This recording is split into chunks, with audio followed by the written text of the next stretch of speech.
Así que de nuevo, bienvenidos a todos al estudio de esta noche. Es doble porción. Tenemos doble bendición esta noche, dos porciones. La primera es Aharei Mot, que significa después de la muerte, y Kedoshim, que significa santos. ¿Okay? Y vamos a dar comienzo con la bendición de la Torah que dice así. Baruch atah Adonai Eloheinu melech haolam, asher bahar banu hamim, benatan lanu et torato. Baruch atah Adonai noten haTorah. Amén. Bendito eres tú, oh Señor, Dios nuestro, Rey del universo, que nos has escogido de entre todos los pueblos y nos dio su Torah. Bendito eres tú, oh Señor, dador de la Torah. Amén. Y como les decía, esta noche tenemos doble porción, Aharei Mot, después de la muerte, y Kedoshim, que significa santos. Y se encuentra en Levíticos capítulo 16, verso 1 hasta el capítulo 20, 27. Y esta porción tiene 79 mandamientos para un total de 15 positivos y 64 negativos. Así que hay mucho que leer, hay mucho que estudiar y hay mucho que aprender. Pero en esta noche quiero concentrarme más bien en el rito o la ceremonia de Yom Kippur. El rito o la ceremonia de Yom Kippur, porque tenemos que entender bien qué significa, por qué se hace, los elementos, el rol del sumo sacerdote cuando lleva a cabo todo el rito de Yom Kippur. Recuerden que es el único día en el cual al sumo sacerdote se le permite entrar al lugar santísimo. Y para esto quiero presentarles un PowerPoint para tratar de describir ciertos conceptos que son necesarios que entendamos. Yo les recomiendo, si no lo han hecho, que lean completamente las dos porciones, porque es importante leerlas. En ese leer año tras año es que vamos entendiendo mejor la palabra de nuestro Rey y sus mandamientos. También es importante que estudiemos los mandamientos. Tenemos el grupo de ricos, los del camino, que semanalmente cada uno estudia un grupo de mandamientos, algunos no todos, y así dan su perspectiva y nos dan mejor entendimiento de lo que significa cada uno de ellos. Así que les recomiendo que los escuchen, que son muy buenos. Así que voy a compartir con ustedes el estudio. Y recuerden que el PDF yo siempre lo pongo en el grupo de Telegram, también lo pongo en Facebook, y si usted lo quiere recibir en su correo electrónico porque no está en ninguno de los dos grupos, también simplemente me tiene que enviar un mensaje y yo con mucho gusto lo comparto. Como les dije, esta noche Aharei Mot y Kedoshim, desde Levítico 16, verso 1 al 20, 27. Y la mayoría de las láminas, la información que tengo, que voy a presentar a ustedes, sobre todo el rito de Yom Kippur como tal, lo obtuve con permiso del Instituto del Templo. Las láminas, la información que ellos tienen en su página electrónica. En esta lámina lo que quiero es darle más o menos un resumen de Vayikra, del libro de Levítico. Tenemos que entender que el libro de Levítico en sí está dividido en dos partes grandes. Tenemos que desde el capítulo 1 al 15, desde el capítulo 1 al 15, son rituales de purificación que nos enseñan a cómo acercarnos a Hashem. Es una forma, recuerden que los korbanot, las ofrendas, significan acercarnos, es un medio que Hashem prescribió para nosotros poder acercarnos a Él en su espacio sagrado. Así que capítulos 1 al 15 son rituales de purificación y otros ritos y otras ofrendas, y eso nos ayuda a acercarnos a Hashem. Luego del capítulo 17 al 27 Es lo que le llaman el código de santidad o el código de Kedusha. Tiene que ver con justicia, rectitud y Kedusha, que es santidad. Y en estos capítulos nos enseñan a cómo continuar ese acercamiento, esa relación con Hashem. Así que tenemos cómo llegar a Él y luego cómo mantenernos caminando con Él. Y Yom Kippur hace una distinción porque Yom Kippur, recuerden que es una ceremonia en la cual hay una relación restaurada del pueblo completo para con Hashem. Es un momento en que se limpia el espacio sagrado completo de todas las contaminaciones e impurezas. Y Yom Kippur es lo que nos enseña a llevar a cabo un estilo de vida conforme al reino. Y todas estas cosas lo que nos ayudan es a infundir lo físico, el mundo físico, todo lo que tenemos a nuestro alrededor, infundirlo con lo espiritual. Y eso nos ayuda a elevar, a honrar y a glorificar a nuestro Padre Celestial en todo lo que Él nos ha dado. Por eso el judío tiene una bendición para casi todo. Si tomas agua, si tomas café, si comes, si ve un arco iris, si lo que sea, siempre tiene una bendición porque es reconocer que a eso que tenemos físicamente lo podemos infundir de una bendición espiritual para elevarlo. Y para darle una introducción a Yom Kippur, en sí se llama, si uno lo busca en el hebreo, es el rito de Yom HaKippurim. Yom HaKippurim en plural, porque tiene que ver con purificación del pueblo completo. Y Yom Kippur, que es la forma acortada como usualmente lo conocemos, representa la renovación anual del pacto entre Hashem e Israel, logrando las siguientes metas. Número uno, purificar el espacio sagrado, en este caso el Mishkan y luego el Mikdash, el templo, con la sangre de las ofrendas de purificación, que es la ofrenda Hatat, que es lo que la mayoría de las Biblias traducen como la ofrenda del pecado o por el pecado. Recuerden que son ofrendas de purificación. El Hatat es purificar. Por lo tanto, la sangre de las ofrendas de purificación Hatat del sumo sacerdote y el pueblo rociada y aplicada, que si contamos, hay 49 veces que la sangre del Hatat se usa para purificar. Es rociada y aplicada, que viene siendo 7 por 7. Recuerden que el número 7 tiene que ver con, simboliza que algo está completo, íntegro, que no le falta nada. Y la segunda parte, el envío del chivo azazel para transporte de las impurezas del pueblo completo. Por lo tanto, con este rito de Yom Kippur obtenemos purificación, limpieza ritual y moral. Conforme a Jacob Milgram fue un rabino, eh, no, me parece que ya falleció, Jacob Milgram, y es el más reconocido que básicamente toda su vida estuvo estudiando el libro de Levítico y es alguien a quien la mayoría de los que estudian Levítico siempre lo usan a él como referencia. Así que conforme Jacob Milgram dice que las contaminaciones o impurezas son introducidas por las condiciones y acciones negativas de las personas y no por fuerzas demoníacas o disgustos de las deidades, conforme entendía el resto del antiguo Medio Oriente. O sea, en los templos paganos pensaba que las impurezas eran causadas por la maldad de los demonios o de que los dioses estaban disgustados, pero sabemos que no es así. Son nuestras acciones, nuestras condiciones, lo que trae la impureza al espacio sagrado. El sumo sacerdote, mediante ofrendas especiales de purificación, de nuevo el hatat, limpia todo el santuario y el altar externo. Cuando digo todo el santuario, estamos incluyendo el lugar santísimo y el lugar santo, removiendo la contaminación espiritual causada por actos humanos durante todo el año. O sea, la acumulación de toda esa impureza del año completo.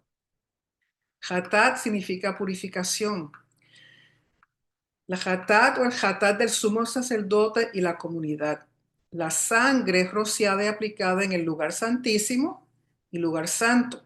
pero el resto de la ofrenda es quemada fuera del campamento, porque estas ofrendas, todo animalito, lo que se aplica es la sangre, pero el animal, la carne del animal, absorbe la impureza. Mientras que el hatat del individuo, si una persona presenta una ofrenda hatat de purificación, la sangre es aplicada solo al altar externo, el altar donde se hacen todas las ofrendas, que queda fuera del lugar santo y lugar santísimo, que queda en el atrio. La sangre es aplicada solo al altar externo y la carne de la ofrenda es comida, devorada por los Kohanim. Si no comen esta ofrenda hatat del individuo, invalidan la ofrenda. El acto de ingerirla, comerla, representa victoria sobre la muerte.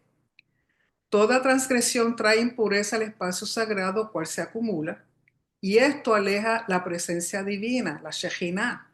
Sin su presencia, sin la presencia de Elohim en su lugar, espacio sagrado, no hay vida. Por lo tanto, recuerden que el estar apartado de Hashem por nuestras transgresiones, por nuestras impurezas, el resultado a la larga es muerte, separación total de Hashem. Por lo tanto, el acto de los Kohanim, comer la carne de estas ofrendas, no la sangre, recuerden que la sangre es para aplicarla al altar, es una representación de victoria sobre la muerte y de eso vamos a hablar un poquito más adelante. Estas contaminaciones son por lo siguiente. Número uno, entrar al santuario en estado de impureza ritual por condiciones físicas. A esto le llaman el ciclo de mortalidad. ¿A qué me refiero? Por ejemplo, cuando hay un flujo, cuando hay un sangrado, ya sea de menstruación, un sangrado anormal, cuando una mujer da a luz. O sea, todas esas cosas se consideran condiciones físicas, impurezas rituales y cae dentro del ciclo de mortalidad porque nos recuerdan a nosotros que somos mortales. Número dos, culpabilidad, el sentido de culpabilidad de pecados de rebelión, por lo cual no habían ofrendas de animal. Recuerden que para los pecados que eran intencionales y por rebeldía no habían ofrendas. Sin embargo, el día de Yom Kippur son perdonadas, ¿por qué? Porque es un perdón nacional, no individual, nacional. Y lógico, estas personas que han hecho estas cosas, ya Hashem lidiará con ellos como individuos, pero en términos nacional son perdonados, o por lo menos, mejor dicho, son purificados. Y número tres, culpabilidad por violaciones menores de los mitzvot, de los mandamientos, donde ofrendas de purificación remueven del pecador el sentido de culpabilidad. Y esto es un prerequisito al perdón de Hashem. O sea, cuando el individuo reconoce y trae una ofrenda en arrepentimiento, sincero arrepentimiento, Hashem perdona. Después de la purificación del santuario con la sangre del Hatat, un chivo vivo es enviado a Azazel, cual transporta simbólicamente los pecados de los israelitas al desierto. Es una psicología visual, es visualmente ver una remoción, aunque sabemos que no es que el chivo en sí lleve los pecados, las impurezas, es un acto visual, es un acto para que las personas puedan visualizar la remoción de todas sus impurezas, todas sus contaminaciones y que reciben el perdón de Hashem.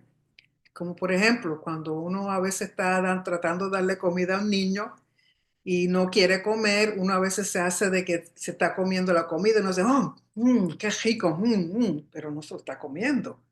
Pero el niño al ver eso visualmente piensa que sí. Entonces es una forma de atraerlo para que coma. De igual manera, este chivo que le llaman azazel, cuando el sumo sacerdote pone sus manos sobre la cabeza y hace confesión, y luego es enviado al desierto, visualmente es una forma de mostrar la remoción de todas las impurezas. Los ritos de los paganos solo removían la maldad causada por demonios, no por falla moral o pecados de los humanos, los cuales no podían contaminar el espacio sagrado de las deidades, según crean ellos. O sea, en los templos paganos, en los ritos de purificación, creían que lo que ellos estaban purificando el espacio sagrado era de la maldad de los demonios y no de los pecados o de la falla de moral de los individuos. Eso no afectaba en nada. Sin embargo, con Hashem es todo lo contrario. No son demonios, no son espíritus, no son nada, es el individuo mismo que contamina su espacio sagrado. En Yom Kippur, la expiación resultaba en la purificación de todo el pueblo, que reflejaba a un Elohim justo y misericordioso, porque tenemos que entender que aquí el que está ofendido es el Señor. Nosotros desobedecemos, nosotros no cumplimos, nosotros cometemos pecados, tenemos impurezas. Sin embargo, Él provee el medio para que nosotros seamos perdonados, para que nosotros podamos acercarnos a Él. Díganme si no es justo y misericordioso. Y esto fue tomado del Corén Tanakh, de la tierra de Israel, el tomo que tiene que ver con Levítico, que es un libro que le he mostrado otras veces, que es bien grande. Azazel, conceptos de Azazel. ¿Qué significa Azazel? Hay varias ideas. Dicen algunos que es el nombre de un lugar árido y desolado. Recuerden que el animalito es enviado afuera. Otros dicen que es el nombre de un demonio. Solamente en Deuteronomio 32:17, el término Shedim es traducido como demonio. O sea, el término en sí no existe en el hebreo, no existe en la Torá, con excepción de cómo es traducido. Pero Shedim en Deuteronomio 32:17, traducido como demonio, no es otra cosa que un nombre a los dioses falsos de las naciones, a los no dioses, a sus deidades. Es simplemente un término para designar dioses falsos. Sin embargo, lo traducen como demonio y ustedes saben que ya eso trae cola, lamentablemente. Otros dicen que es el nombre de un ángel caído. Otros dicen que es el nombre de un príncipe divino, como decir un ángel, un mensajero, que reina sobre este lugar árido y desolado, pero es un siervo de Hashem, está ahí con un propósito, está ahí para una función en particular. Y otros dicen que es, en sí se dice Asaz el, Dios feroz. ¿Okay? Como quiera que sea, le tienen muchos conceptos, simplemente sabemos, ya veremos en el rito, que hay algo, que el archivo que se envía afuera con supuestamente todos los pecados, cargando todos los pecados del pueblo, a eso le llaman Azazel. Azazel no es un sacrificio, no es degollado, por lo tanto su sangre no es manipulada. Azazel o el chivo es solo un vehículo de transporte, simbólicamente transporta las contaminaciones, impurezas a un lugar lejos del pueblo, como a un basurero. Y luego el chivo es empujado por un risco hacia su muerte, porque la idea es el sacar toda impureza, visualmente ver que toda impureza, contaminación es sacada, y así ya no contamina más. Y este animalito, de nuevo, no es un sacrificio, no es una ofrenda, su sangre no es manipulada, su sangre no es puesta en el altar. Por eso hay dos. Uno en el cual va a servir como hatat, como ofrenda de purificación, y la sangre de ese animalito va al altar, pero su cuerpo es quemado fuera del campamento. Este no, este es llevado al desierto y muere en el desierto. En Levítico 17:11 dice, porque la vida, nefesh, en hebreo dice nefesh, de la carne, basar, está en la sangre. Y yo, Hashem, os la he dado para hacer expiación o kiper sobre el altar por vuestras almas, de nuevo nefesh, porque es la sangre en razón de la vida la que hace expiación o kiper. Versos asociados a esto hay muchos. No los voy a leer. Recuerden que luego les paso el PDF. Necesito que en un momento dado ustedes estudien estos versos, porque están asociados con lo que acabo de decir.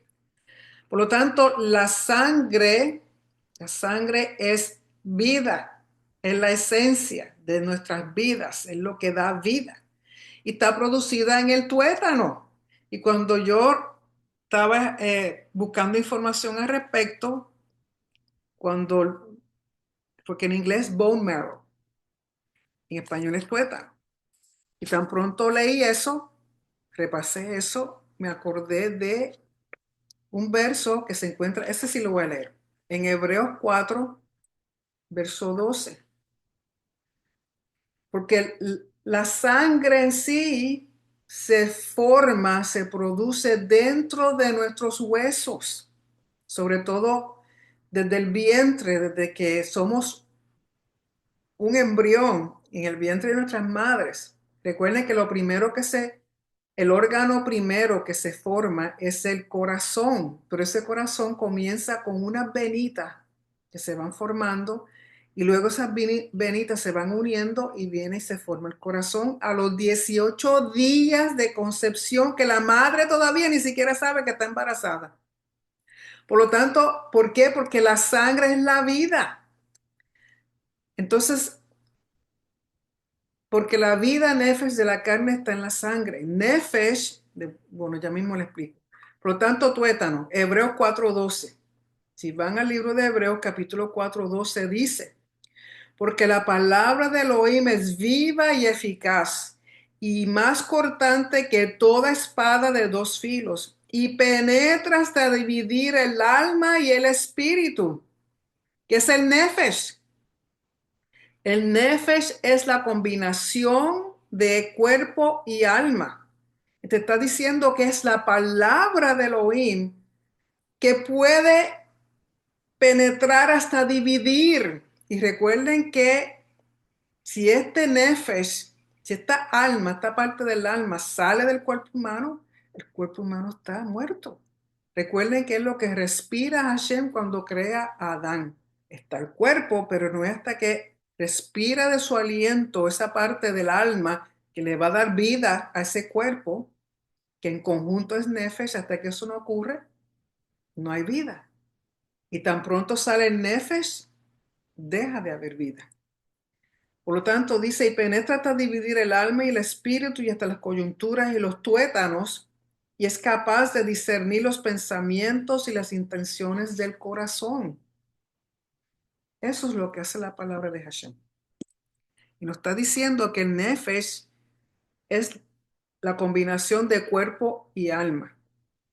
Y en el judaísmo lo entienden como el nivel más bajo de 5 niveles del alma. Según el judaísmo, el alma tiene 5 niveles. El más bajo es el nefesh, que es lo que está adherido al cuerpo físico, que solamente la palabra de Hashem la puede dividir, puede penetrar y hacer esa separación.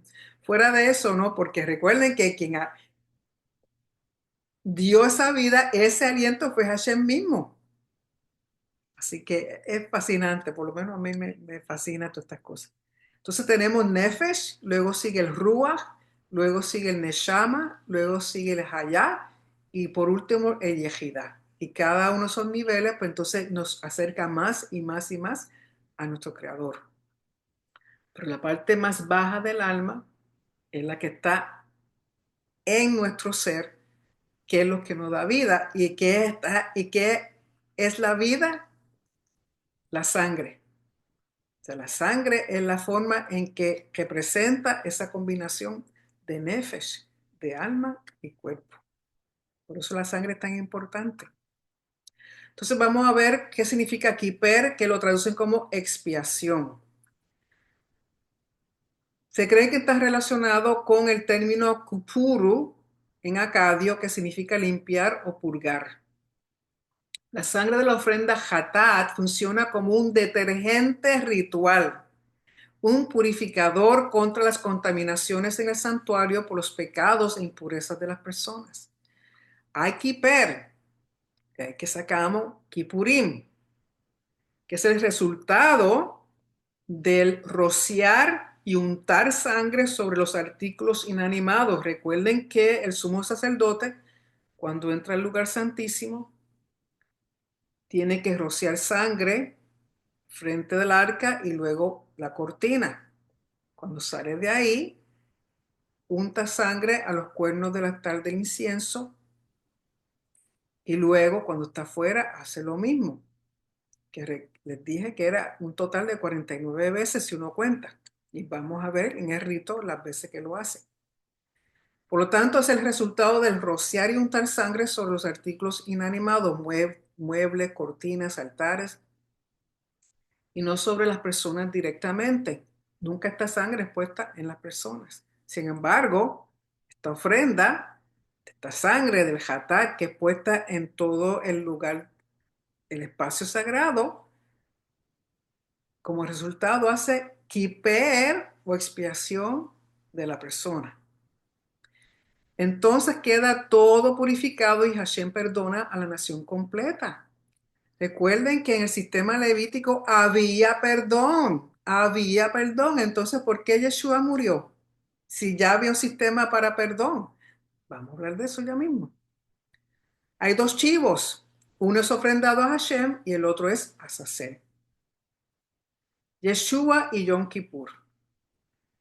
Recordemos que Yeshua muere en Pesaj, él no muere en Yom Kippur, él muere en Pesaj. ¿Por qué? Porque el mensaje de Yeshua morir en Pesaj es que simbólicamente representa el cordero de Pesaj, el Corban Pesaj, pero lo representa simbólicamente Yeshua como redención, como rescate. Pesaj no tiene nada que ver con pecado.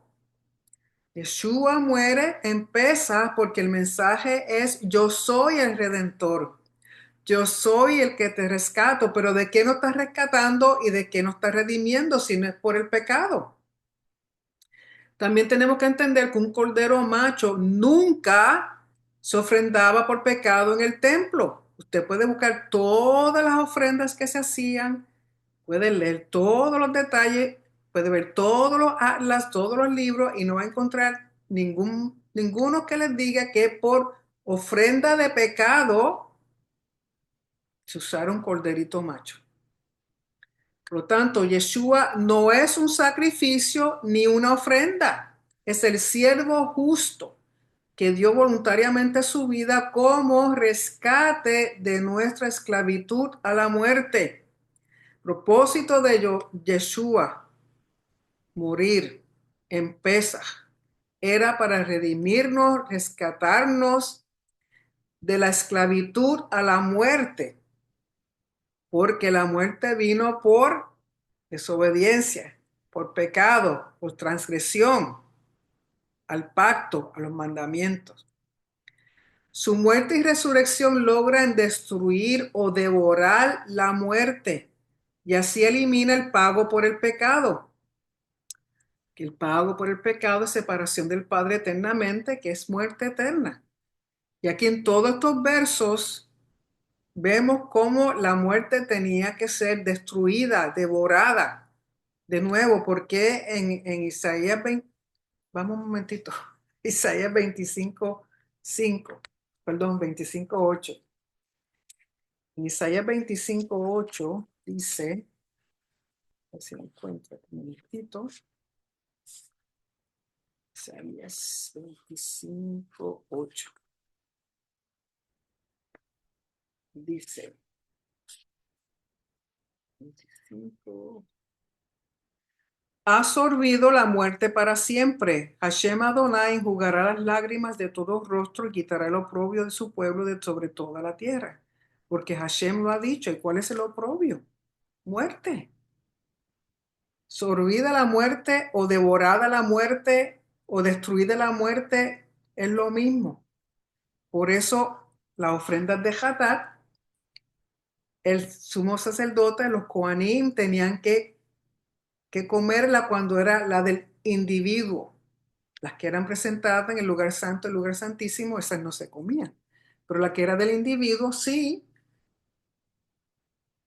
porque el acto de comer, devorar, digerir, tiene que ver con victoria sobre la muerte. Por eso luego en Revelación y Apocalipsis vemos un banquete. ¿Por qué nos sentamos a comer? Porque estamos celebrando que la muerte ha sido devorada y estamos comiendo en celebración. Ya la muerte fue devorada, pero ahora comemos en celebración, la victoria. O sea, todo está relacionado y aquí le he puesto varios versos que necesito que cuando tengan tiempo los busquen y los lean. No los voy a hacer porque el rito de Yom Kippur es bastante extenso y me gustaría poderlo cubrir todo. Yom Kippur refleja el servicio de Yeshua en el madero. Por eso el libro de Hebreos trata del día de Yom Kippur, comparando el oficio del sumo sacerdote en el templo terrenal, aquí en la tierra, con el oficio de Yeshua como sumo sacerdote del templo celestial. Es el único contexto en que se puede entender el libro de Hebreos. ¿Okay? O sea, muere en Pesaj, pero sin embargo el libro de Hebreos te da el contexto del simbolismos, de los simbolismos de Yeshua con respecto a Yom Kippur. ¿Okay? Porque es nacional, Yeshua murió para nacional, el mundo, la humanidad completa. Es más, vamos a Juan, al Evangelio de Juan, que lamentablemente ese verso ha sido traducido no en la mejor forma. No creo que haya sido intencionalmente, pero recuerden que están traduciendo y cuando traducen tienen que escoger la palabra que al traductor les parece que mejor transmite el mensaje, pero si no entiende el original en la Torá, no va a saberlo traducir correctamente luego. Dice en Evangelio de Juan, capítulo 1, verso 29, dice, al día siguiente ve a Yeshua que viene hacia él y dice, he aquí el Cordero de Elohim que quita el pecado del mundo. Dos errores. Si buscamos bien, aquí en vez de cordero, debe decir siervo, porque nunca se ofrendaba un cordero por pecado. Por lo tanto, la mejor traducción debió haber sido, he aquí el siervo justo de Elohim, y la palabra quita tampoco es la mejor. Recuerden que en Yom Kippur, lo que vemos con el chivo que es enviado afuera, exporta, transporta, levanta, carga. Y el verbo que se usa aquí, nasá, se puede entender como el que levantó o cargó el pecado del mundo. Por lo tanto, el decir siervo va a la par con pecado, pero no un cordero. De nuevo, un cordero nunca se ofrendaba por pecado. Pero si dices, he aquí el siervo justo de Elohim, que levantó, cargó el pecado del mundo, ahí estamos viendo mejor el significado y el contexto de ese verso. El rey soberano Hashem perdonaba a nivel nacional, pero solo en Yeshua se obtenía lo siguiente: remisión, que sabemos que es el término en griego áfesis y en hebreo yovel; rescate, que en hebreo es koper o kiper, dependiendo de cómo el verbo sea utilizado en el contexto; y como redención y vida eterna. Yeshua con su muerte nos proveyó de remisión, áfesis, yovel, rescate, coper, kiper, redención y vida eterna. Porque nada en la Torá, nada en el sistema levítico podía eliminar la muerte. Sí purificaba a las personas, sí Hashem perdonaba, pero la muerte seguía. Murió David, murió Abraham, murieron todos, que es lo que dice en algún sitio. Pero lo que quiero decir es que lo único que Yeshua pudo hacer fue lo que ninguna otra cosa podía hacer, ni la Torah, ni el sistema levítico, ni el Cohen Gadol, nada. Solamente Yeshua. Porque la muerte era resultado de qué? De transgresión, de desobediencia, de romper pacto. Y lo hermoso es que el ofendido, que es Hashem, viene y provee el rescate, viene y provee la solución. Que su hijo amado voluntariamente se ofrece. Rescate, término rescate. La redención o rescate se refiere a la liberación de una situación o de los enemigos. Suele implicar el pago de un precio para comprar a la persona o cosa que se rescata. Y aquí el pago, el precio fue Yeshua. La palabra expresa con más frecuencia el proceso de liberar a alguien de la esclavitud, en nuestro caso esclavitud a la muerte, o cambiar un rescate por algo que pertenece a Elohim. Nosotros le pertenecíamos a Él. El pecado nos separó, la muerte nos separó. El precio pagado es Yeshua. Nos liberta de esa esclavitud, nos vuelve de nuevo al Padre. O sea, un rescate por algo que pertenece a Elohim, como el primogénito de una familia. Y si vemos, podemos correlacionar todo esto que estoy diciendo en todas las partes de la Torá, en los profetas y aún en el Brit Hadashah.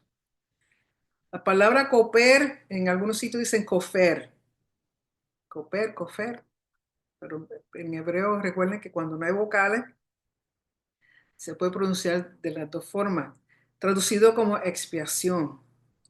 En el inglés usan mucho el término atonement, y atonement realmente no existe en la Biblia ese término, fue introducido por William Tyndale. Recuerden que Tyndale fue eh, una persona que estudiaba los lenguajes, era muy estudiado en hebreo, y cuando hizo la traducción de la Biblia a inglés, eh, el término coper, lo que a él mejor le pareció fue atonement, que si uno divide la palabra dice at one meant. O sea, podría ser como una reconciliación, como volver dos cosas que están separadas en una. Entonces, coper o cofer es un nombre masculino que se puede definir como rescate o soborno. Cuando se traduce como rescate, suele significar precio por una vida. Por eso, coper en Yom Kippur, lo que hizo Yeshua, su vida se dio un rescate por nuestra vida, o sea, la vida de la humanidad completa. Los sentidos relevantes de coper se refieren al intercambio de dinero. Por ejemplo, en ese sentido, esta categoría incluye dos significados, como un soborno, que se encuentra, la puede ver un ejemplo en Primera de Samuel 12:3, y como rescate en Número 35, versos 31 a 32. La noción de intercambio está implícita en Isaías 43:3, mientras que en Proverbios 6:35 destaca la idea de compensación. Una conexión explícita entre el sustantivo coper, rescate, y el verbo capar, hacer expiación, se da en Éxodo 30, 12 al 15. Cuando se realizaba un censo, cada persona debía pagar cierta cantidad de dinero. Eso está en Éxodo 13, 30 a 13. Como rescate coper por su vida al Señor, que es el medio shekel. El pago de este rescate se describe como una ofrenda para hacer expiación o capar por la vida de la persona, y se denomina dinero de expiación o kippurim. De ahí viene Yom HaKippurim.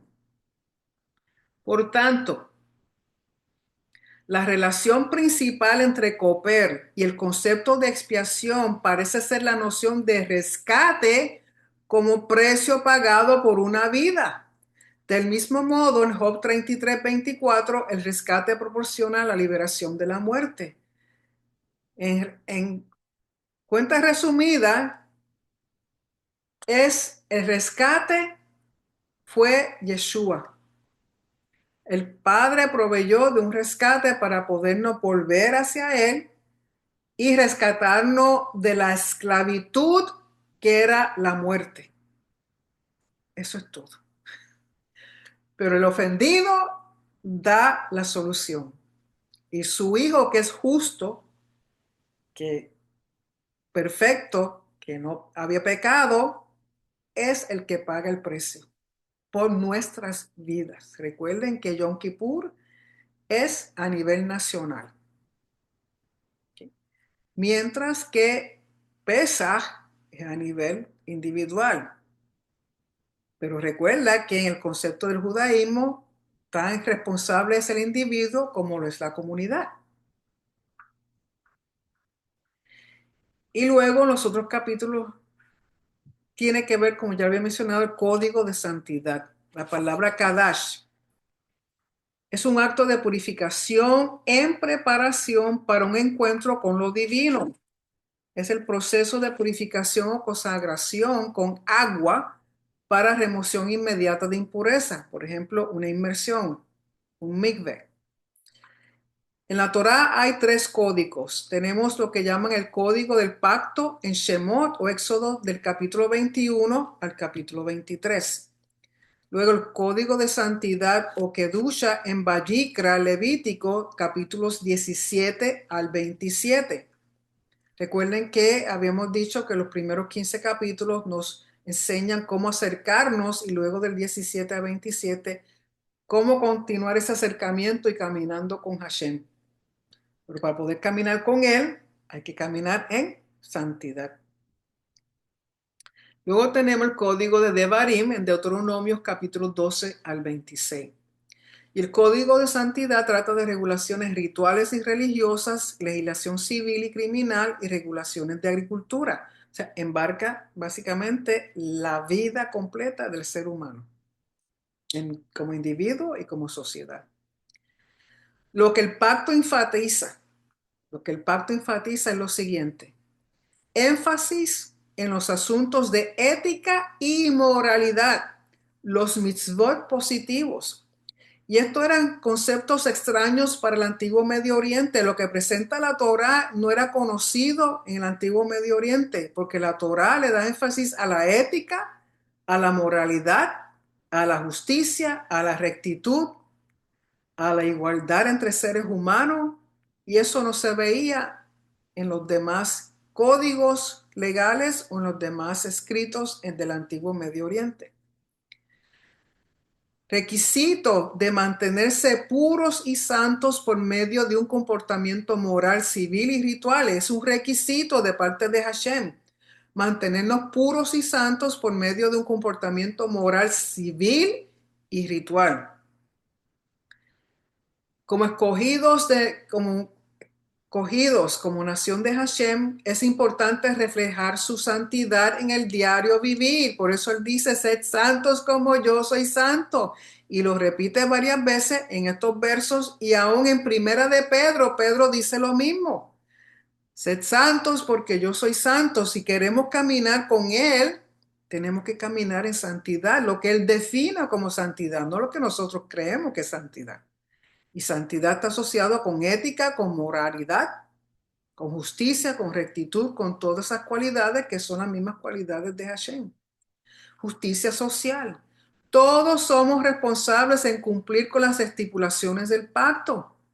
Obediencia trae bendición. Desobediencia trae maldición. Eso es lo que dice el pacto y nosotros accedimos y aceptamos el pacto. Si nos gusta lo bueno, también tenemos que ser responsables por lo que no es tan bueno cuando nosotros no hacemos conforme a como dice el pacto.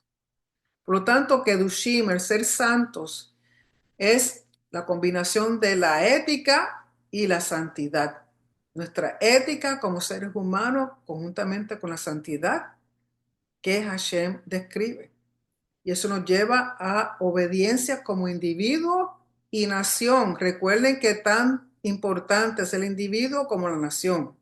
Lo que hace un individuo afecta a la nación. Lo que hace la nación afecta al individuo. O sea, todos juntos. Y ahora con ese trasfondo vamos a hablar del rito de Yom Kippur, conforme está en Levítico 16, verso 1 al 34. Y le quiero recalcar que esto que vamos a leer, a estudiar ahora, la Torá en el Levítico 16 te da el rito, te da la información general, los mandamientos asociados con esta ceremonia, pero no te explica muchas cosas. ¿Ok? Y recuerden que lo que no está explicado en la Torá le fue explicado a Moisés en el monte Sinaí, que es lo que tradicionalmente llaman la Torá oral, que eso era lo que era transmitido de padre a hijos y de hijos a sus hijos, o sea que era pasado de generación en generación. Cuando con el tiempo los judíos empezaron a ser exiliados, se dispersaron, fueron dispersos por las naciones, muchas de estas tradiciones orales se empezaron a perder. Recuerden que al entrar en otras naciones iban perdiendo su lenguaje nativo, el hebreo, e iban aprendiendo otros lenguajes. Eh, Se iban a alejarse de Jerusalén, de la tierra de Israel, pues entonces les daba más oportunidad a asimilarse. De ahí que viene que esa tradición oral, esa Torah oral, llega el momento en que tienen que escribirla porque se está olvidando. Y al escribirla es lo que se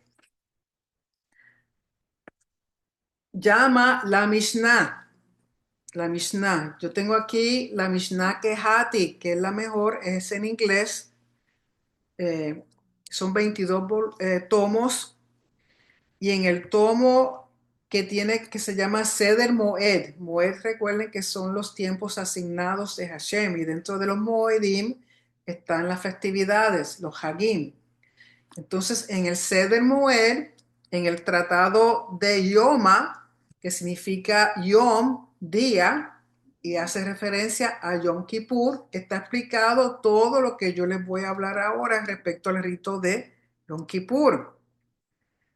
¿Y de dónde proviene? No es rabínico, es transmisión oral de Hashem en el monte Sinai a Moshe, y Moshe le pasó a,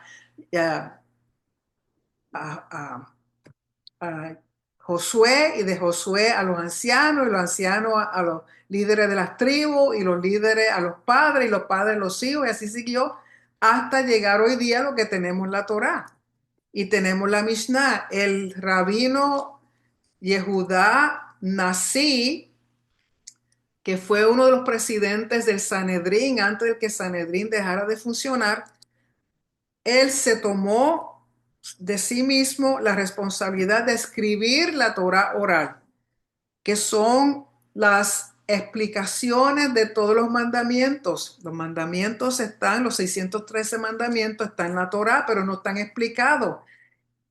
El Sanedrín tuvo el oficio, el trabajo de discutir los mandamientos, la Torah oral, y llegar a escribirla. Quien terminó de escribir todo y poner todo junto en lo que se llama hoy día la Mishnah fue el rabino Yehudá Hanasí, y terminó de escribir, o sea, poner por escrito la Torah oral en el año 200 era común. En el año 200 era común. Yeshua nació más o menos como para el 4 y murió como para el 30 al 33, o sea que tardó mucho. O sea, existía el Sanedrín y existía eh, todo esto oral, estaba, pero entonces se tuvo que escribir porque se estaba perdiendo.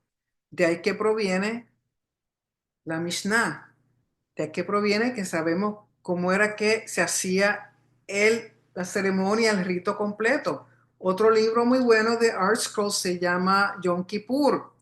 De nuevo, son textos en inglés, pero aquí tiene todas las leyes, todas las oraciones, todo lo que se hace en Yom Kippur. Tengo también de Jacob Milgrom, que fue el que le mencioné, que es un experto en Levítico. Dedicó toda su vida al estudiar Levítico, y este es un compendio porque esto es un resumen de 3 tomos que son como así de grueso, solamente de Levítico. También este libro muy bueno que se llama Ceremonias Coloridas del Beit HaMikdash, el templo, también está en inglés. Este está en PDF en nuestro grupo de Telegram, que lo pueden obtener y luego si lo quieren pasar para traducir al español. Muy bueno, explica toda la ceremonia que se hacía en el templo, pero aquí es conforme a Rambam, las opiniones o lo que Rambam escribió al respecto. También trae este tomo de Levítico, que es comentario al libro de Levítico de JPS. JPS es la casa publicadora judía. También está en inglés. Todos estos textos lamentablemente están en inglés, pero y aquí tengo 1, 2, 3, 4, 5 y tengo como 6 más arriba en la biblioteca solamente de Levítico. Por lo tanto, Levítico es un libro que hay que entenderlo bien porque, como les dije, es la forma que nos enseña a cómo acercarnos a Hashem y cómo mantenernos caminando con Él. Dos cosas muy importantes. Así que, de nuevo, esta información la obtuve del Instituto del Templo y vamos a ver entonces el rito como tal de Yom Kippur, cómo se hacía. Dice, todas las actividades sagradas que tuvieron lugar en el Templo Santo durante todo el año no fueron más que una guía para el clímax definitivo, el servicio de Yom Kippur. El servicio de este día santo fue el único en el Beit HaMikdash, el templo, que fue llevado a cabo completa y secuencialmente por un individuo específico, el Kohen Gadol, el sumo sacerdote. En este día y solo en este día, el Kohen Gadol llevaba sus prendas de oro y sus prendas blancas y realizó todo el servicio de Yom Kippur en nombre de toda la nación. El servicio fue muy detallado y tuvo que realizarse con precisión. Recuerden que si el sumo sacerdote está pensando en otra cosa que no sea lo que está haciendo, invalida por completo las ofrendas y la ceremonia. Aunque las acciones precisas del Kohen Gadol en el Santo de los Santos se realizan lejos de cualquier ojo humano, no son en absoluto secretas. No solo los otros sacerdotes, sino todo Israel que se reunía en el Azará, el patio en los albores de Yom Kippur, siguen cada movimiento que hace el Kohen Gadol. Además, los pasajes que describen sus acciones se estudian en detalle en todo Yeshivot y han sido recitados en voz alta por generaciones de judíos a lo largo de nuestros siglos de exilio. Incluso los niños pequeños aprenden el Seder Habodá, o sea, los servicios que se hacían en el templo, aprenden el Seder Habodá, el orden del servicio de Yom Kippur, y conocen sus detalles como lo hizo el Kohen Gadol. A lo largo del servicio, el Kohen Gadol se purificaba y se sumergía en un baño ritual no menos de 5 veces y se lavaba las manos y los pies 10 veces de una cuenca dorada.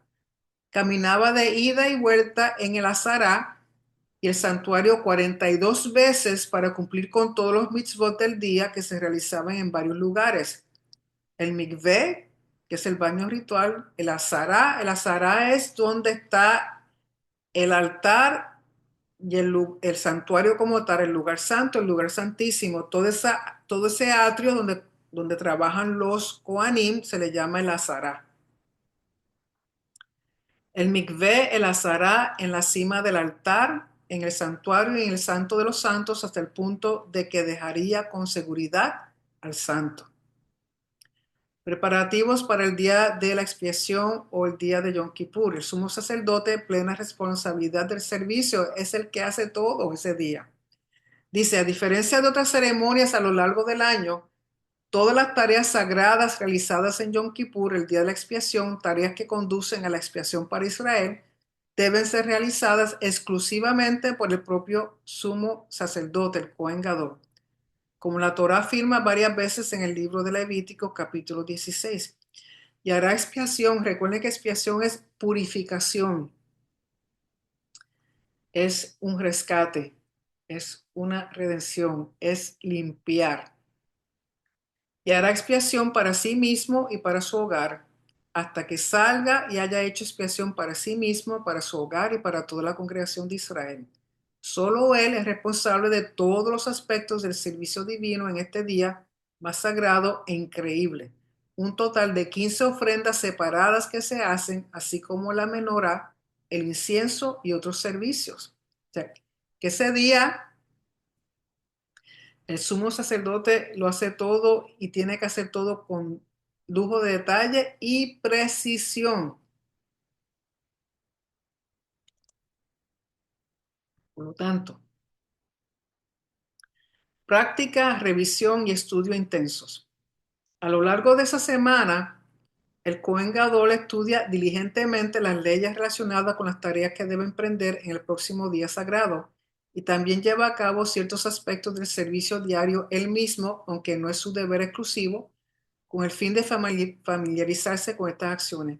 Por ejemplo, durante estos días, él mismo arroja la sangre del sacrificio de la ofrenda diaria al altar por la mañana y por la noche.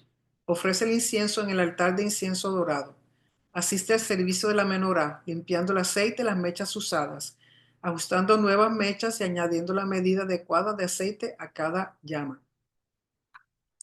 Es un periodo de intensa preparación y revisión. Cada día los ancianos del Sanedrín, la Corte Rabínica Suprema, leen en voz alta ante él la parte bíblica que se relaciona con el servicio, o sea, Levítico 16.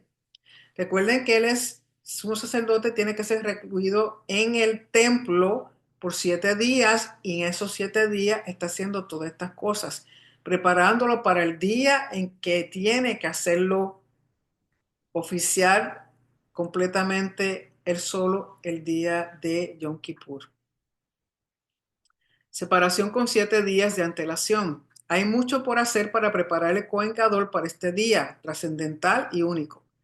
Al igual que el primer Cohen Gadol, Aarón se separó de los demás durante los 7 días de la inauguración y no salga de la entrada de la tienda a la reunión durante 7 días hasta que su periodo de inauguración esté completo en Levítico 8:33.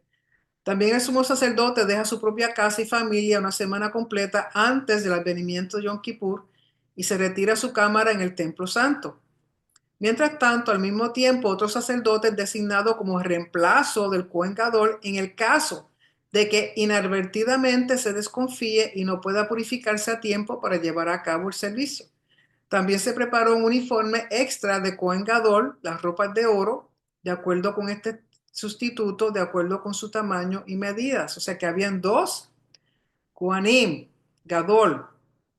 Por si acaso al que iba a oficiar le sucede algo, eh, le surge una impureza, entonces el otro continuaba haciendo lo que debió hacer el primero. Los ancianos declararían: Maestro Cohen Gadol, por favor, lea en voz alta usted mismo. Tal vez haya algo que haya olvidado o algún detalle que no haya aprendido.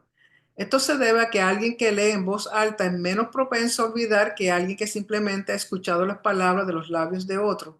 Y el propósito de todo este proceso era que el Cohen Gadol estuviera absolutamente familiarizado con estos detalles. Además, la exhortación a leer en voz alta fue necesaria durante parte de la era del Segundo Templo. Mientras que los Cohen Gadol del primer templo fueron elegidos por su sabiduría y buena reputación, este no siempre fue el caso durante los días del segundo templo. Muchos Cohen Gadol de ese periodo eran individuos corruptos que compraban sus posiciones a través de la riqueza y la influencia con el gobierno extranjero.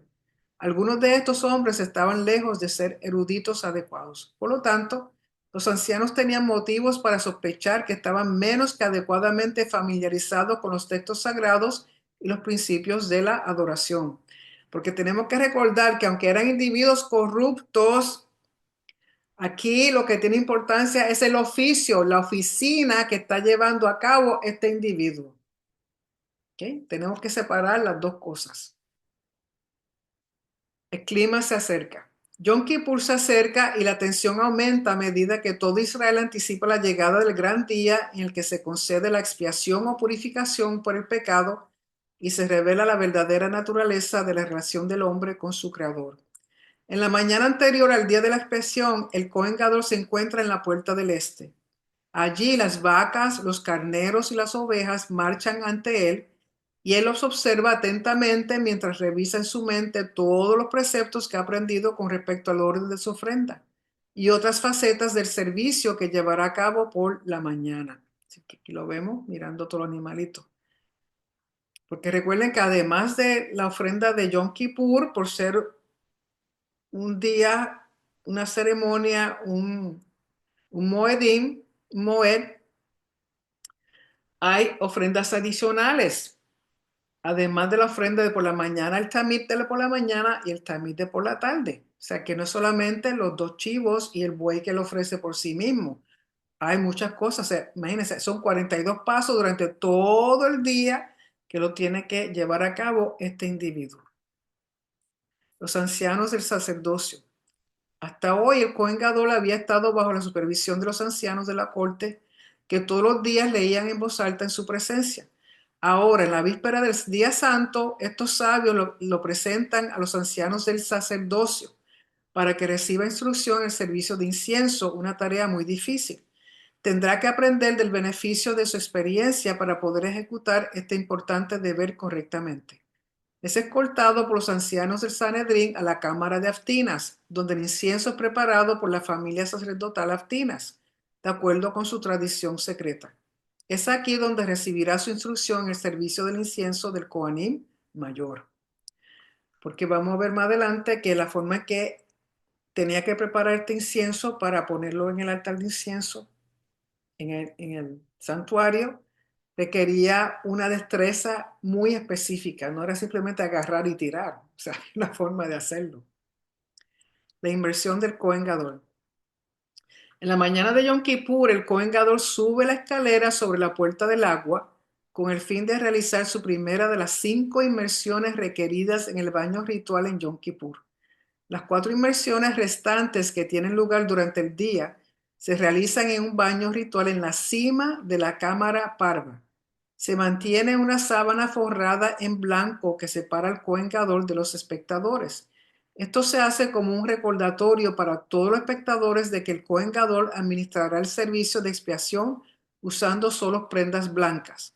Antes de entrar en el baño ritual, el Cohen Gadol primero santifica sus manos y pies vertiendo agua sobre ellos desde un recipiente dorado. Al salir del baño ritual, volvería a santificar sus manos y pies de la misma manera. En todos los demás días del año, el Cohen Gadol santificaba sus manos y pies usando un recipiente de cobre.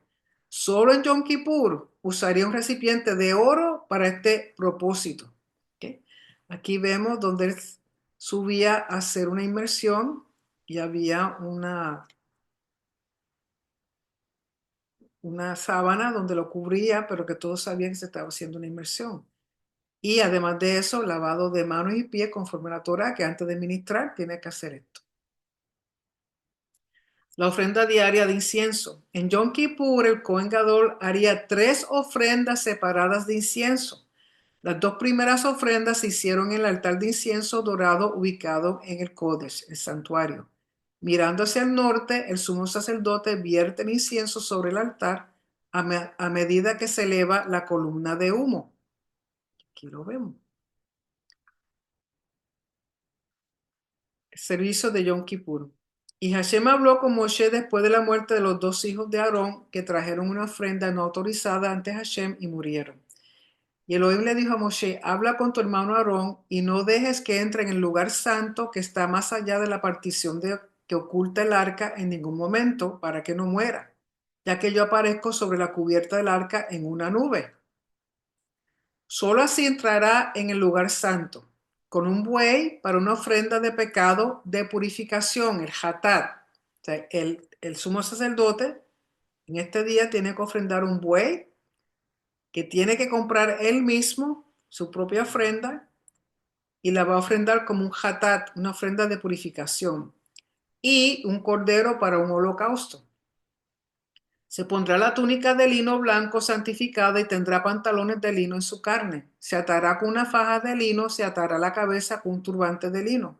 Estas son vestiduras sagradas. Antes de ponérselas debe sumergirse. Y tomará de la congregación de los hijos de Israel 2 cabros como ofrenda de purificación, hatat, y un carnero como holocausto.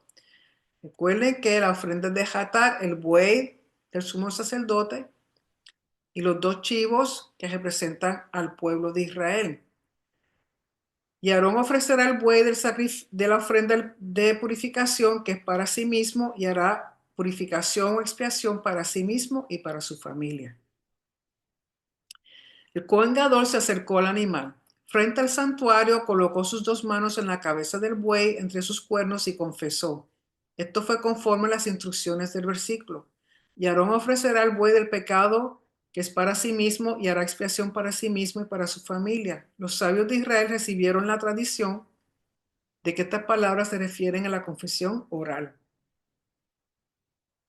Y esta fue la redacción de la confesión de Cohen Gadol.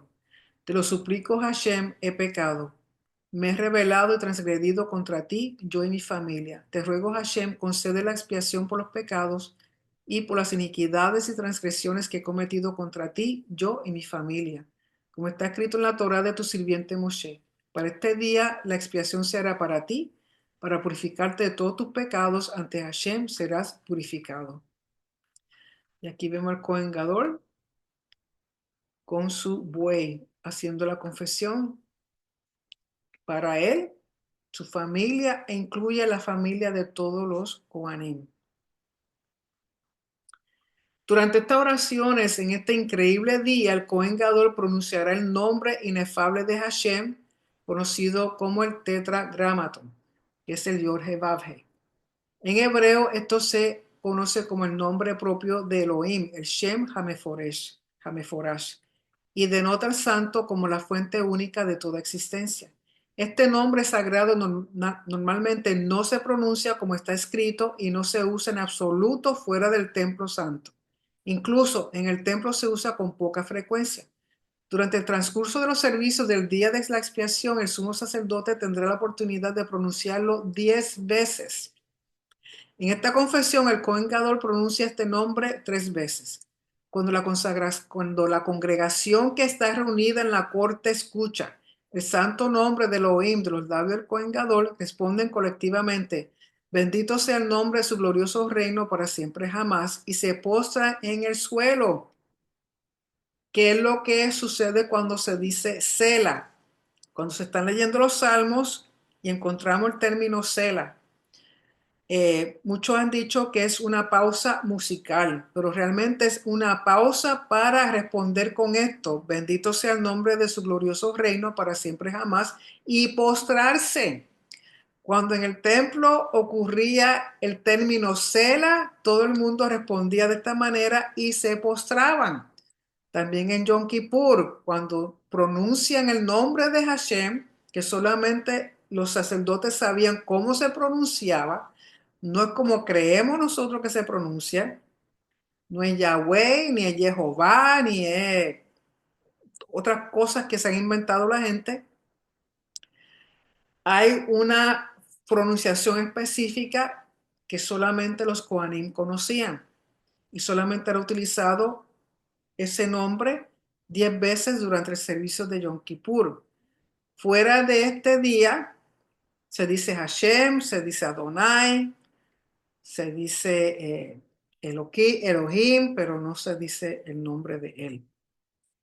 Por lo tanto, Sela se responde de esta manera. Y si estuviéramos en el templo y se está declarando un salmo que contuviese un Sela, había una pausa para decir esto y postrarse.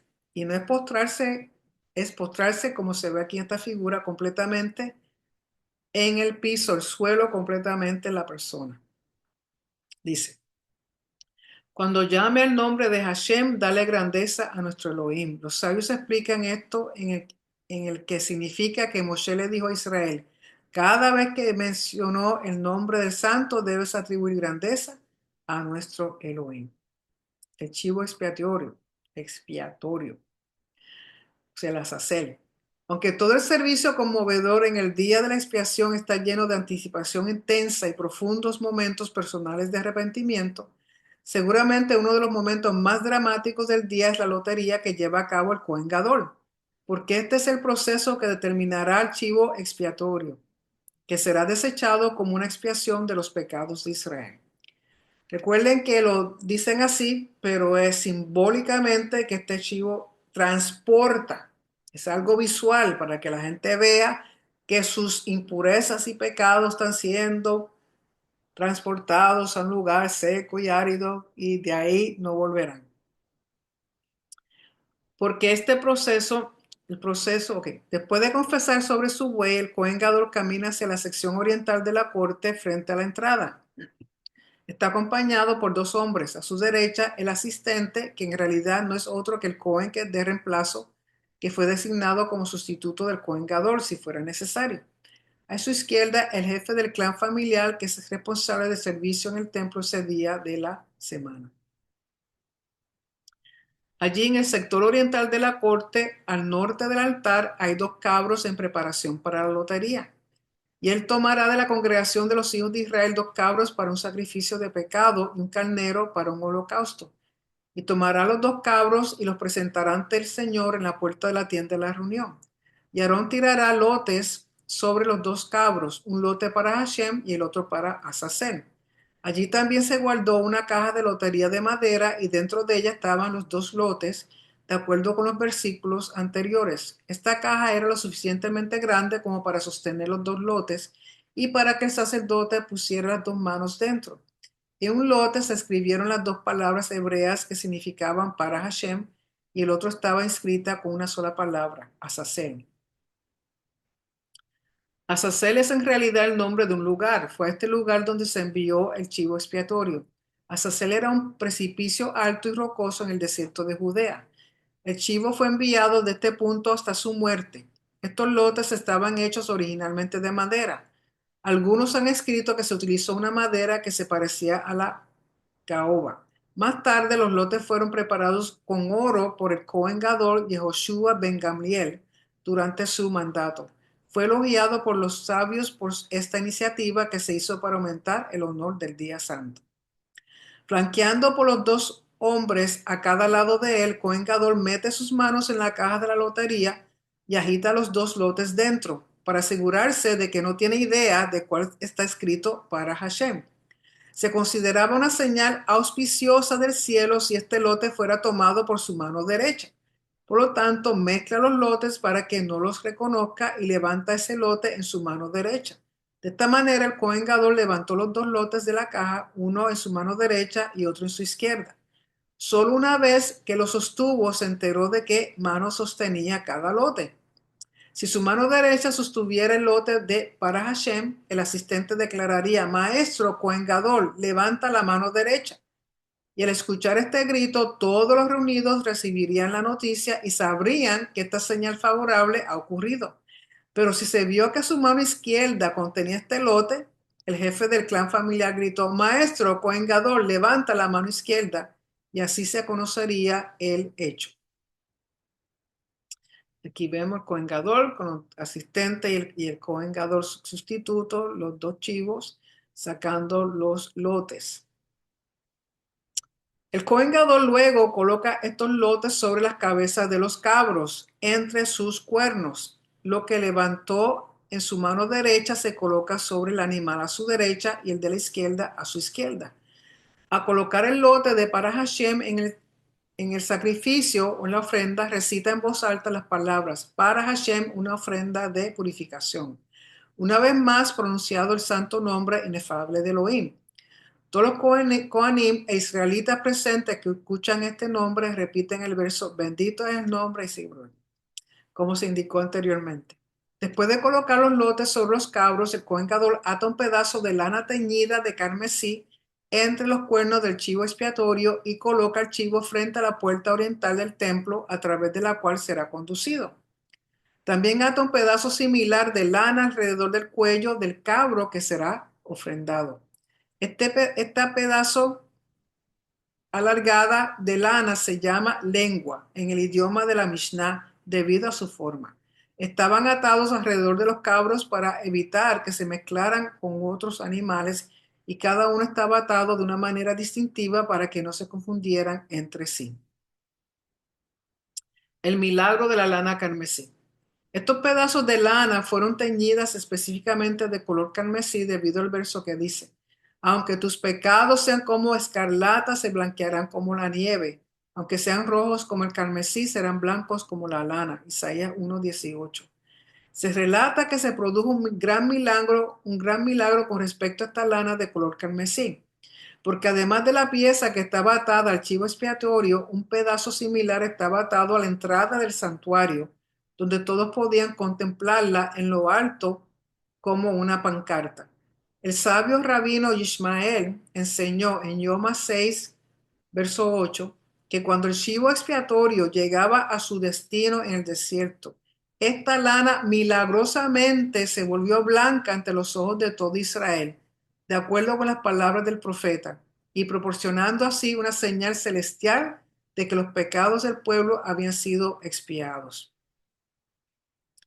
Los dos cabros preparados así, el sumo sacerdote ahora los dejará y procederá con otros aspectos de las ceremonias de este lugar singular, de este día singular. Volverá a la ofrenda y a la azazel solo más tarde, después de que se completen los servicios del buey y el incienso. Todos los diversos componentes y aspectos del servicio de Yom Kippur deben hacerse de acuerdo con un orden específico. La segunda confesión oral. Ahora el Cohen Gadol se acerca una vez más a su propia ofrenda, el buey. En este momento volverá a confesar sobre el animal. La primera vez que hizo esto, su confesión fue en su nombre y en su familia. Esta vez confiesa en nombre de todos sus compañeros Kohanim. Una vez más, coloca sus manos en la cabeza del animal, entre sus cuernos, y pronunciando el nombre inefable, recita su súplica. Te lo suplico, Hashem, he pecado, me he rebelado y transgredido contra ti, yo y mi familia y los hijos de Aarón, tu santo pueblo. Te lo ruego, Hashem, concede la expiación por los pecados y por las iniquidades y transgresiones que he cometido contra ti, yo y mi familia, y los hijos de Aarón, tu santa gente, como está escrito en la Torah de tu sirviente Moshe. Para este día la expiación se hará para ti, para purificarte de todos tus pecados. Ante Hashem serás purificado. Como se mencionó anteriormente, la congregación responde con las palabras: bendito sea el nombre de su glorioso reino por los siglos de los siglos. Al final de su segunda confesión, el Cohen Gadol mata al buey.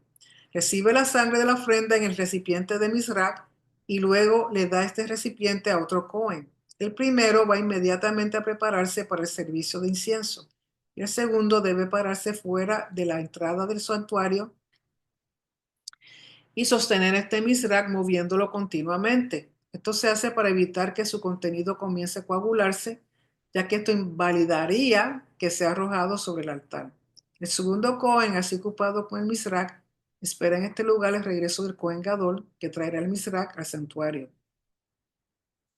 Mientras tanto, el Cohen Gadol asciende a la parte superior del altar, llevando una pala dorada con un mango especialmente largo, diseñada para ayudarlo a realizar los movimientos particularmente difíciles que requerirá para llevar a cabo el servicio de incienso solo en este día santo. Ya que si ustedes ven, nada de esto está explicado en la Torah. Te da los mandamientos principales, pero no te lo explica. De nuevo, tradicionalmente estas cosas se saben porque fue oralmente transmitido de generación y generación y generación hasta que llegó el momento en que tuvo que ser escrito y se encuentra en el tomo Moed de la Mishnah, el tratado Yoma. Los pasos del Cohen Gadol son testigos de la grandeza del día. Cada aspecto del servicio divino en este increíble día reflejaba el estatus especial y la santidad que es inseparable de la naturaleza misma del día. Un día de comunión sublime con el Creador, un día de determinación y arrepentimiento, un día de gran paz interior y unidad nacional. Por lo tanto, cada movimiento realizado durante el servicio y literalmente cada paso dado por el Cohen Gadol estuvo imbuido de gran importancia y significado. Incluso sus pasos a lo largo de la rampa del altar marcaron el carácter especial del momento y tocaron las palabras: este es el día de la expiación. Durante todo el año los Kohanim iban al altar caminando por la periferia de la rampa, ascendiendo a lo largo del lado este y descendiendo hacia el oeste. Su fuerte sentido de reverencia y asombro por el santo tuvo un efecto de humildad y habrían considerado un acto descarado caminar por el centro de la rampa. Sin embargo, hoy en Yom Kippur, el Cohen Gadol, acompañado por el asistente a su derecha, camina justo a lo largo de la mitad de la rampa. El simbolismo de esta acción es claro. Hoy, que todos tomen nota del honor de Israel, de su cariño a los ojos del santo. Él aparecía tanto a Israel que hoy, en este día en que todos sus pecados son perdonados, Israel puede comportarse como un niño en la casa de su padre, declarando abiertamente su amor y afecto. Que es lo que yo les digo, el sistema levítico proveía de perdón de pecados. Por lo tanto, Yeshua, su muerte en sí no tiene que ver con el pecado directamente, sino con el resultado de muerte que proviene del pecado. Él nos rescata para que podamos tener vida eterna. Esa es la función de Yeshua. Nos rescató de la esclavitud a la muerte, nos redimió. Él dio su vida a cambio de nuestra vida. Él fue el precio que se pagó, que el ofendido que es Hashem provee del medio y el pago para asegurarse que nosotros volvamos a Él y podamos estar con nuestro Padre Celestial eternamente y para siempre. ¿Cómo no estar agradecidos a Yeshua? El servicio de incienso. Él tomará una pala de carbones ardientes del altar que está delante de Hashem y un puñado doble de incienso finamente molido lo llevará al santuario interior más allá de la cortina. Recuerden que solamente en Yom Kippur habían 4 fuegos sobre el altar. Usualmente y normalmente durante todo el año habían solamente 3 fuegos, pero el día de Yom Kippur se colocaba uno adicional, porque de ese adicional era que iban a sacar los carbones para este servicio de incienso de Yom Kippur. Dice, después de haber colocado la pala de carbones ardientes en el suelo cerca del santuario, otros Kohanim ahora traen a su mayor los otros 2 artículos que usará para llevar a cabo el servicio de incienso. Una gran cuchara de oro vacía que fue traída a la cámara de recipientes y una pala dorada llena de incienso finamente molido traída de la cámara de la familia Aftinas donde se prepara el incienso. Del versículo anterior, los sabios dedujeron que el Cohen Gadol debe quitar el incienso de la pala directamente en sus 2 palmas, sin la ayuda de un recipiente. Este es el requisito de la Torá, un doble puñado de incienso finamente molido. Por lo tanto, no había una medida fija de la cantidad de incienso que se iba a traer. Era literalmente la cantidad que cupieran las palmas de cada Cohen Gadol. Por lo tanto, la cantidad difería para cada hombre dependiendo del tamaño de sus manos, entrándole en el santuario. Luego coloca el incienso en sus manos en la cuchara dorada y lo sostiene con su mano izquierda. En su mano derecha recoge la pala de carbón ardiente del suelo que tiene ante él.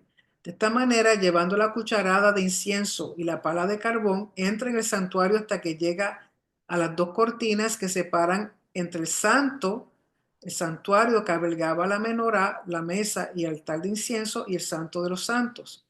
En el primer templo, una pared con el grosor de un ama, o sea, 48-60 centímetros, separó entre estas 2 áreas. Sin embargo, en el segundo templo, las 2 cortinas formaron una vez más esta distinción, como los días del tabernáculo. Las 2 cortinas estaban separadas por un espacio vacío que medía una ama de ancho, como esa pared que se encontraba en el templo de Salomón. Un extremo de cada una de estas 2 cortinas estaba doblada en el exterior y sujeta por un cierre dorado. La cortina exterior estaba sujeta en el lado sur y la interior en el lado norte. Por lo tanto, se formó un pasillo que proporcionaba un pasaje abierto entre las 2 cortinas. Llevando los implementos, Cohen Gadol caminaba entre las 2 cortinas hasta que llegaba al lado norte de la cortina interior, el lugar donde se sostenía. Aquí el Cohen Gadol está en la entrada del Santo de los Santos. Ahora se gira y mira hacia el sur con su lado izquierdo a lo largo de la cortina para que pueda caminar hasta el centro de la habitación para pararse en el lugar conocido como entre las varas, entre las 2 varas del arca del testimonio. El detalle, y el sumo sacerdote no podía salirse de ese detalle, de esa precisión. Si dice para la izquierda, izquierda, si dice para la derecha, derecha, si dice para el norte, norte, para el sur, no podía cambiar absolutamente nada. Y estos fueron instrucciones dadas a Moshe oralmente en el monte Sinaí y pasado de generación en generación. Y aún cuando David le da las instrucciones a Salomón del primer templo, con todos estos detalles, en Primeras de Crónicas, parece que el capítulo 28, dice claramente que que el escrito fue por medio del Espíritu Santo, que yo lo que imagino es que David, lleno del Espíritu Santo, el Espíritu Santo tomó su mano y empezó a escribir. Y él anotó todo. Por eso los detalles, las precisiones que hemos adquirido hasta el día de hoy. Porque todo eventualmente fue lo que fue dado oral, fue escrito. Entonces, aquí lo que vemos es el Cohen Gadol caminando entre las dos cortinas que separan entre el lugar santo y el lugar santísimo. Esas dos cortinas formaban un pasillo y es por ahí donde él entra con la pala, con los carbones y con el incienso. Y recuerden que todo esto se hacía descalzo, no podían usar ningún tipo de zapatos, sandalia, nada, todo era descalzo. Y está entrando al lugar santísimo todo vestido de blanco, que representa humildad, pureza, porque va a estar ante el Rey de Reyes, Señor de Señores, Creador, ante su propio trono, que es el arca, la representación del trono celestial aquí en la tierra. Y aquí lo vemos, él separa entre las dos varas del arca. Recuerden que las varas tenían que tocar la cortina, por lo tanto, ahí sabemos cómo era que estaban puestas las varas y él separa entre medio de las dos varas. Y dice, cuando el tabernáculo y el primer templo existían, el Cohen Gadol se enfrentaba al arca sagrada del testimonio y colocaba la pala de carbón directamente entre las dos varas del arca. Pero ante la ausencia del arca en la era del segundo templo, colocaría la pala en la propia piedra de cimiento, en el lugar donde se extenderían las dos varas si el arca hubiera estado allí.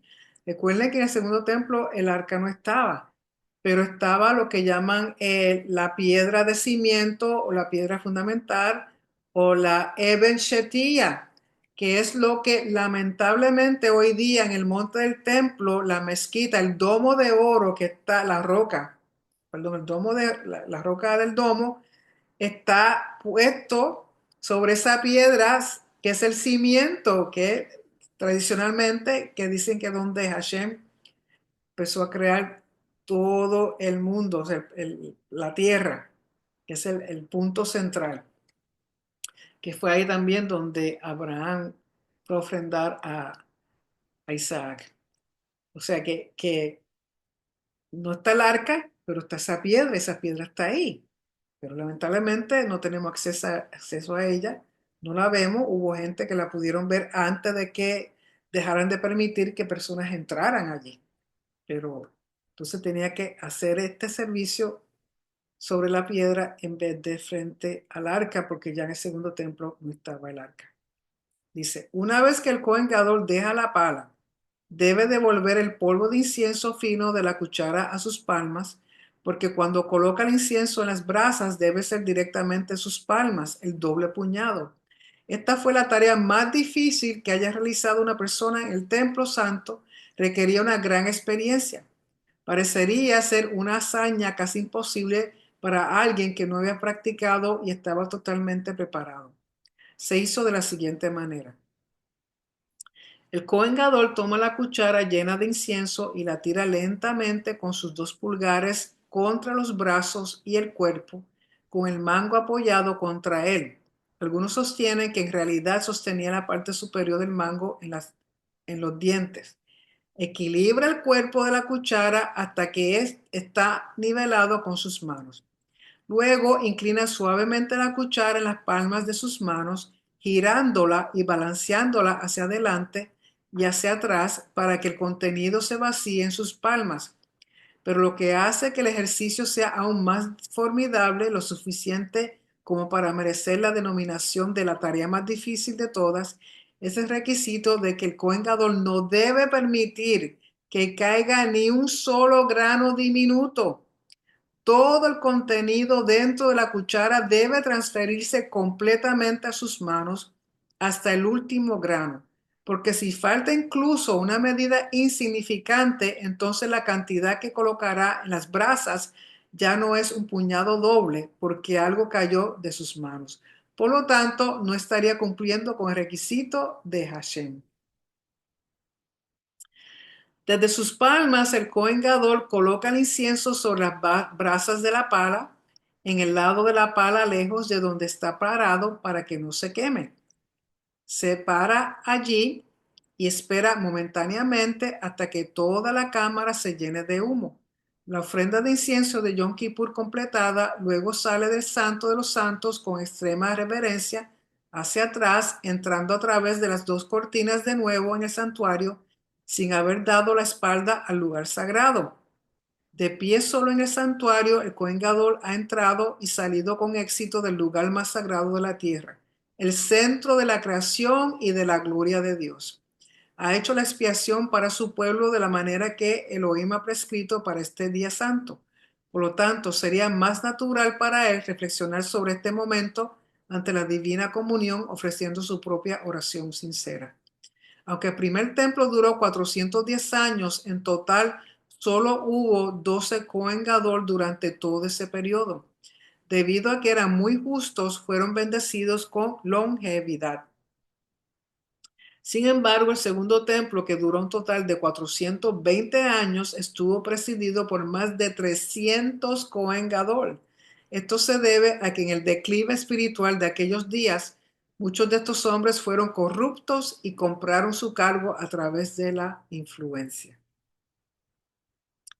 En la siguiente etapa del servicio de Yom Kippur, después de que el Cohen Gadol concluyera el servicio de incienso, pronunciara su oración y saliera del santuario, regresa al Cohen que lo está esperando fuera de la entrada. Este Cohen ha estado esperando aquí desde que el buey fue ofrendado, sosteniendo el misrach y moviéndolo para que su contenido no se endurezca. El Cohen Gadol ahora recibe el misrach de su colega y regresa al Santo de los Santos por segunda vez, exactamente como lo hizo anteriormente. Caminando a través de las dos cortinas y llevando el recipiente que contiene la sangre de su ofrenda, vuelve a ver entre las varas donde colocó el incienso en las brasas encima de la piedra de la base. Allí salpica con el dedo desde el contenido del misrach hacia el lugar de la cubierta del arca. Esto es lo que se especifica en el versículo de Levítico 16:14. Él tomará parte de la sangre del buey, con su índice lo rociará sobre el lado este de la cubierta del arca. Luego rociará con el dedo índice 7 veces directamente hacia la cubierta del arca. Después deja el Santo de los Santos de la misma manera que hemos discutido anteriormente y coloca el recipiente en un soporte dorado dentro del santuario. Fuera de la corte, el cabro que había sido designado como para Hashem por la lotería ahora es llevado al Cohen Gadol. Mata al animal y recoge su sangre en otro recipiente de misrach. Luego entra en el Santo de los Santos por tercera vez, esta vez llevando el recipiente con la sangre del cabro. Entra en la cámara exactamente como lo hizo las veces anteriores y de nuevo camina hacia el mismo lugar preciso. Aquí entre las varas salpica de la sangre como antes y luego sale, colocando este recipiente en un segundo soporte dorado precolocado dentro del santuario. Ahora el Cohen Gadol no sale del santuario, sino que toma el primer misrach que contiene la sangre del buey desde el primer puesto donde lo había colocado originalmente. Frente a las cortinas que separan entre el santo donde ahora se encuentra y el santo de los santos, se encuentra frente a ese mismo lugar en que ha entrado hasta 3 veces entre las varas del arca. Esta vez lanza la sangre fuera de la cortina, pero hacia el mismo lugar, de la misma manera que hemos descrito. A continuación, coloca este misrach en su soporte. Una vez más, toma el segundo recipiente que contiene la sangre del cabro ofrendado y repite su acción contra la cortina. Finalmente, mientras todavía está en el santuario, el Cohen Gadol mezcla el contenido de ambos envases. Vierte el misrach que contiene la sangre del buey en la del cabro y luego vierte de este recipiente lleno de nuevo en el vacío del buey para que se mezclen completamente. Todo esto es debido al versículo que dice: entonces él irá al altar que está ante Elohim y hará una expiación sobre él. Tomará parte de la sangre del buey y parte de la sangre del cabro, colocará la mezcla en los cuernos del altar por todas partes. El Cohen Gadol camina alrededor del altar de incienso y coloca la sangre mezclada en cada una de sus 4 esquinas. Después limpia algunos de los carbones de la parte superior y expone parte de la superficie dorada al altar. En esta área, el piso del pequeño altar de incienso rocía 7 veces más según el verso. Él rociará la sangre sobre él 7 veces con el dedo índice. Lo que quedó en el Mizrach cuando concluyó se derramó en el lado occidental de la base del altar exterior, de acuerdo con las instrucciones. Entonces derramará todo el resto de la sangre del toro en la base del altar que está frente a la entrada de la tienda del encuentro, despachando archivo expiatorio, confesando por todo Israel. El Cohen Gadol ahora regresa al lugar donde está esperando el chivo expiatorio frente a la puerta a través de la cual será conducido hacia el desierto, la puerta del este.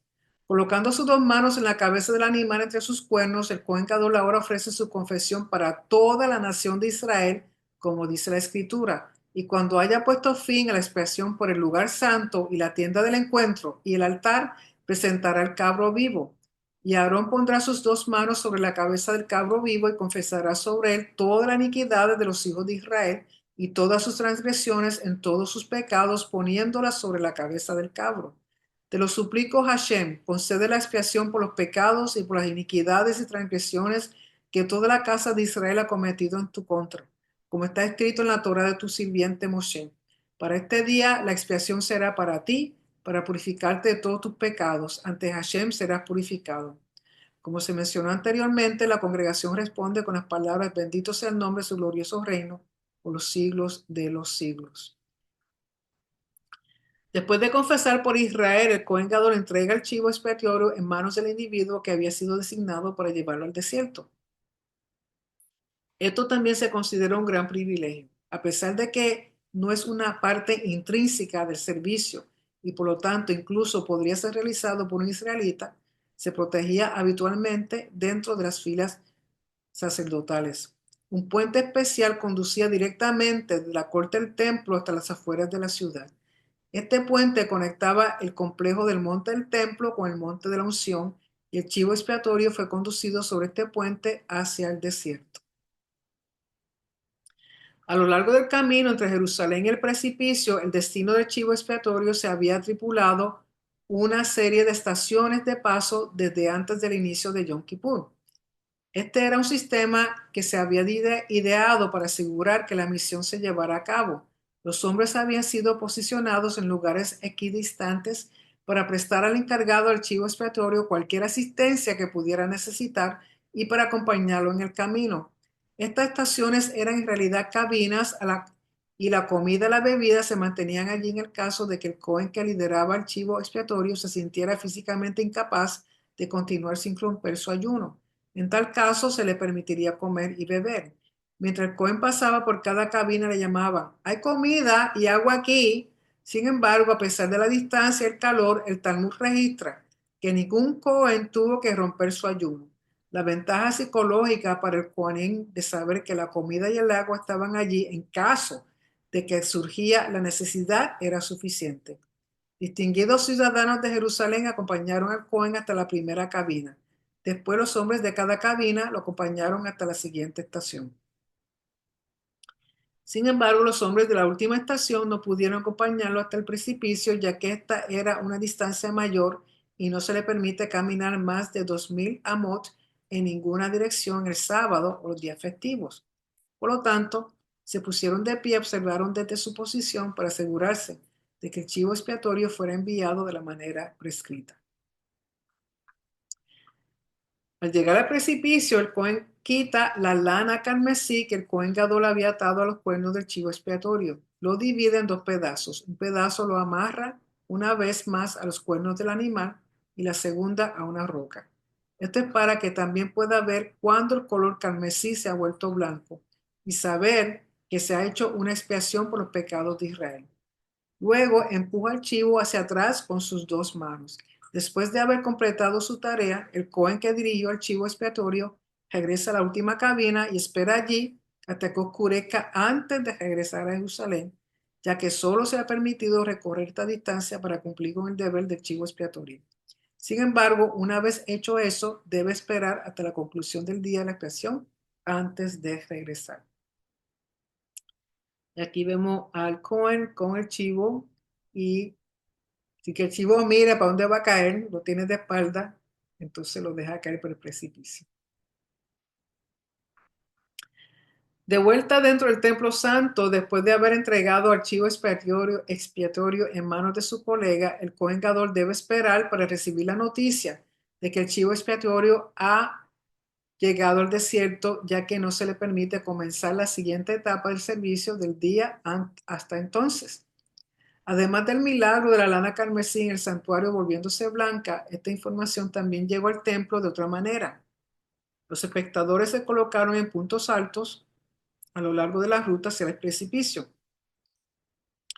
A medida que el chivo era llevado de una estación a la siguiente, estos espectadores se señalaban entre sí agitando paños. Cuando el chivo expiatorio fue enviado, la noticia se transmitió de vuelta al templo a través de las señales de los espectadores.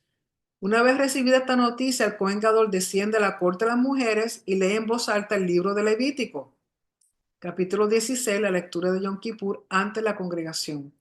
Esto se hace con una gran ceremonia. En palabras de la Mishnah, Yoma 7, verso 1.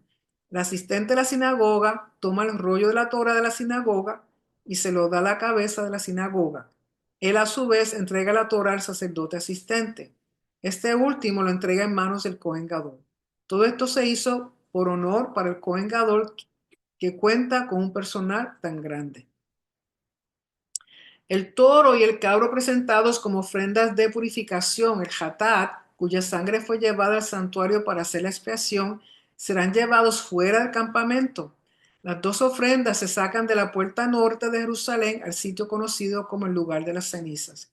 Al final del servicio, el Cohen Gadol entrega los dos conjuntos de prendas blancas que ha usado para los servicios de la mañana y la tarde a sus asistentes que los disponen en la cámara de Pinjas, un almacén para prendas sacerdotales.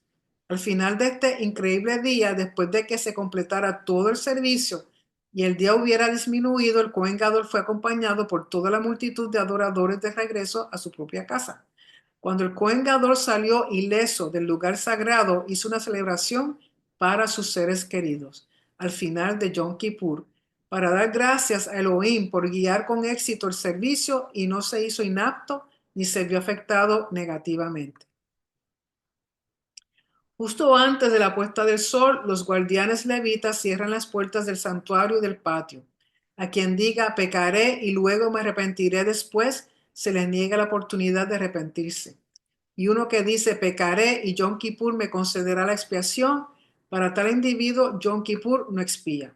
El día de la expiación solo funciona para conceder la expiación por los pecados cometidos entre el hombre y Dios. Pero los pecados cometidos entre el hombre y su prójimo, ni siquiera Yom Kippur no puede expiar, hasta que al hombre agraviado se le haya pedido perdón y se le haya apaciguado. Y aquí es un resumen de todos los pasos que da el Cohen Gadol, que son 42 pasos. Y esto es sacado del recurso ArtScroll Yom Kippur Maxor, página 242. Y con eso terminamos esta porción de Yom Kippur, del rito, y también aprovechar que el domingo aquí en Estados Unidos es el Día de las Madres. Muchas felicitaciones a todas las bellas y hermosas madres del mundo entero. En este día, mujeres virtuosas que Hashem ha llamado para tan grande honor de ser madres. Y recuerden que todos nuestros estudios se encuentran disponibles en YouTube, están grabados y luego son puestos en YouTube, también en Facebook, tanto en el mío personal como en el de la congregación Yeshunet Tamid.